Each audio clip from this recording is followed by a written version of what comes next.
السلام عليكم ورحمة الله. الفيديو ديال اليوم غادي نشوفو كيفاش يمكن لك تقطع وتحجز التذكرة ديالك عبر التطبيق الجديد اونيسيف فواياج. من الافضل يكون عندكم حساب في التطبيق او الموقع باش يسهل عليكم تدخلوا المعلومات في حالة بغيتي تحجز لك او لشخص اخر. وطريقة فتح الحساب على الموقع او التطبيق كنا شرحناها في فيديوهات سابقة. عندما نفتح التطبيق تتكون صورة الشاشة هكذا. اولا غادي ندخلو لتسجيل الدخول إلى الحساب عبر النقر على خانة مون كومت المتواجدة في الأسفل على اليمين، ثم سندخل البريد الإلكتروني وكلمة المرور. ودابا فاش دخلنا الحساب غادي نقوموا بعملية الحجز بسهولة. غادي ندخلوا لخانة ريزيرفي الموجودة على الأسفل على اليسار، وغادي نبداو ندخلوا معلومات السفر، محطة الانطلاق اللي في هذا المثال اختار محطة دار بيضاء المسافرين، محطة الوصول محطة فاس، وتنديرو كونفيرمي وندوزو المرحلة الموالية. هنا غادي نختارو التاريخ اللي بغينا نسافرو فيه. أنا غادي نختار تاريخ 9 يوليوز 2025.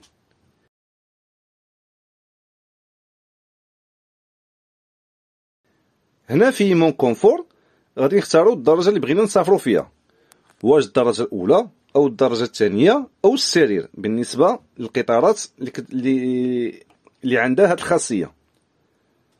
وهنا غادي نختاروا عدد الاشخاص اللي غادي يسافروا، واش انا النيت اللي غادي نسافر او غادي نقطع لشخص اخر او غادي يمشي معنا شي طفل اقل من 15 سنه.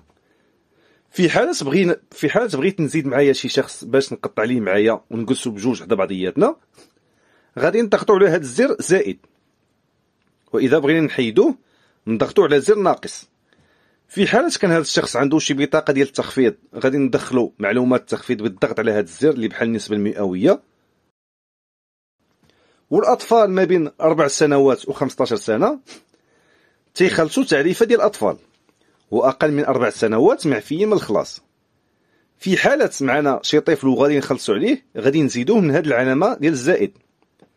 في حالة كنت غادي نقطع لشي شخص آخر غادي يسافر بوحدو من التطبيق ديالي، غادي نديزاكتيفي معلوماتي الشخصية من بعد ندخل ليه معلومات ديالو، ولكن في هذا المثال غادي نقطع ليا أنا، إذن غادي نأكتيفي معلوماتي.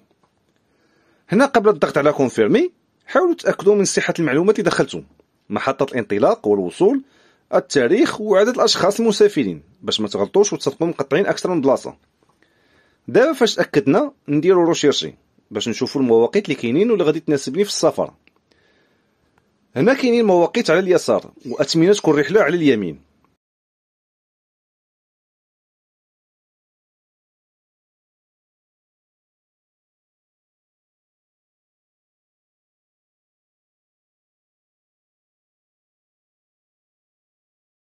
أنا غادي نختار هذا القطار اللي تيخرج من الدار البيضاء على الساعة 11:30 وتيكون في فاس على الساعة 3:30.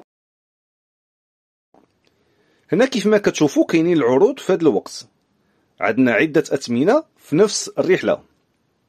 هادشي كنت شرحته في فيديو سابق بعنوان أجي تفهم علاش تذاكر القطار كتختلف من مسافر إلى آخر. المهم نرجعوا للمثال ديالنا. عندنا أول خيار تذكرة غير مرنة الدرجة الثانية بثمن 59 درهم غير قابلة للتبديل والاسترجاع.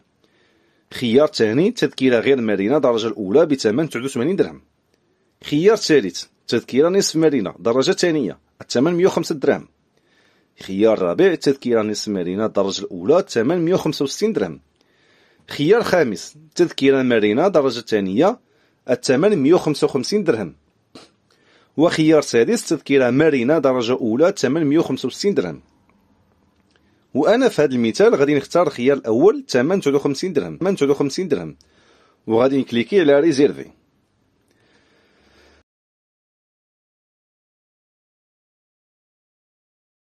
هنا فيما يخص المقعد، واش بغيتي تجلس في مقعد محدد مثلا حدا النافذة أو الممر، أو إذا كنت عارف ترقيم المقاعد والعربات في هذا القطار يمكن لك تدخل رقم المقعد والعربة اللي بغيتي تجلس فيهم مباشرة على حسب إمكانية واش البلاصة خاوية طبعا.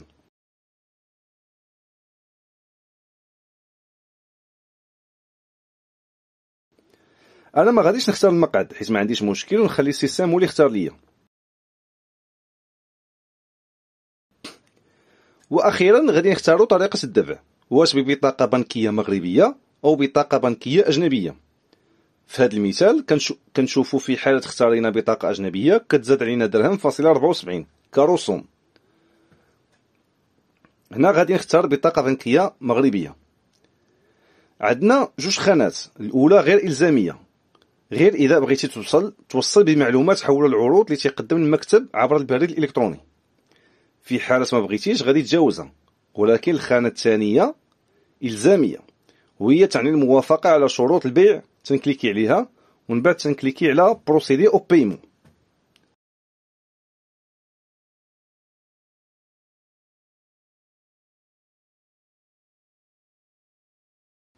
هنا في هذه الصفحه المعلومات العاديه فاش تبغوا تخلصوا في اي موقع، ولكن انا غادي نشرحها للناس اللي اول مره غادي تخلص، ولكن غادي ندخل معلومات وهميه. الفوق اسم ونسب صاحب البطاقه،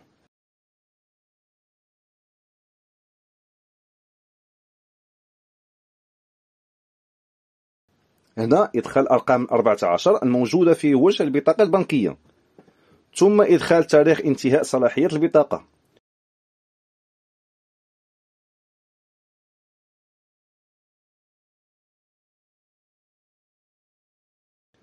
وهنا إدخال رمز التأكيد من 3 حروف الموجودة في ظهر البطاقة البنكية، ثم من بعد نضغطوا على قبول الشروط، ثم فاليدي لو بايمون.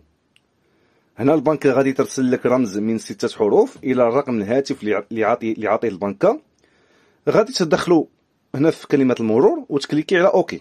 من بعد غادي يعطيك تطبيق التذكيره ديالك باش تحملها وتخليها عندك في التليفون وتوريها للمراقب عند مروره اثناء السير.